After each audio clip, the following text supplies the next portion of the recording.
Phillips, who has been re-elected after facing a very, very close election campaign with a person from the Workers' Party on a pro-Gaza ticket.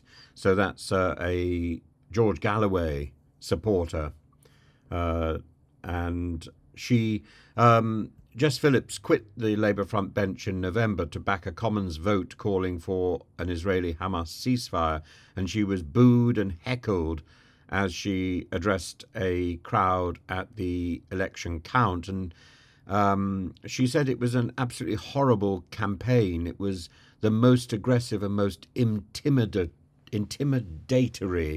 not just for me, but for people in my constituency. People were being intimidated, being told that God will judge them if they vote in a certain way, saying that she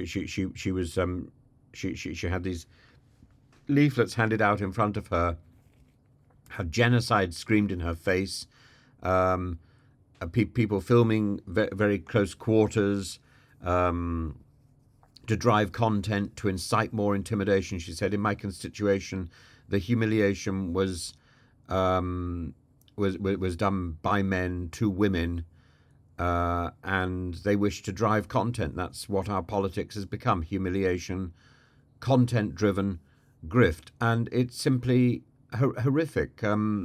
She was elected Labour MP for Birmingham Yardley, and it was a culmination of a miserable campaign marred by aggression and vicious tactics.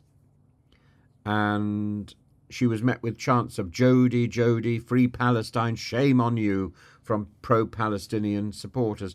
The campaign against Phillips included various forms of harassment and intimidation, such as activists slashing car tyres, filming and shouting abuse at her supporters, generally creating a hostile environment.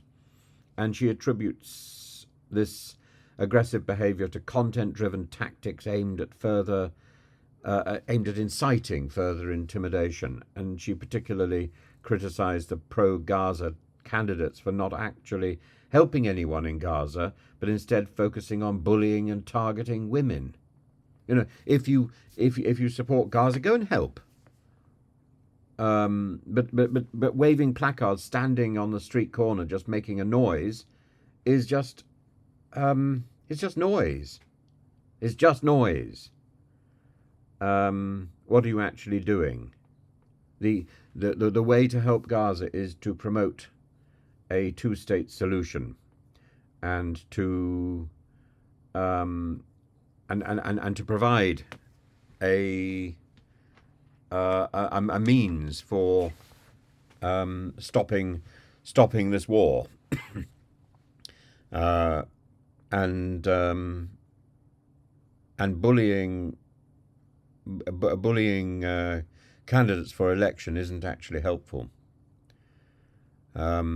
Her main opponent, Jodie McIntyre of the Workers' Party of Great Britain, seems to have just fueled tension, and the heckling at her acceptance speech was a continuation of a hostile environment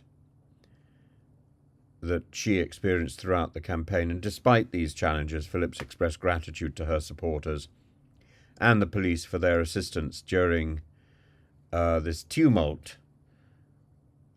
But no one should have to go through that. It's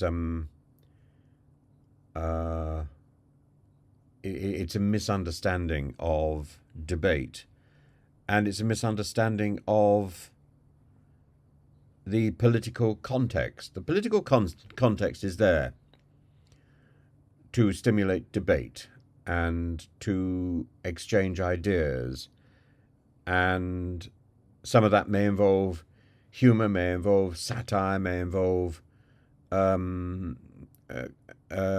caustic comments, but filming in your face and slashing tyres is not part of that,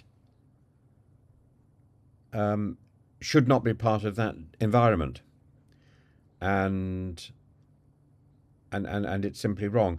There is a side to Galloway which of course is something he shares with Farage, the populist thing, where he is energized by aggression,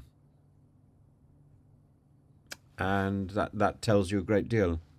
I'm sorry he lost his seat, because he's a very entertaining speaker,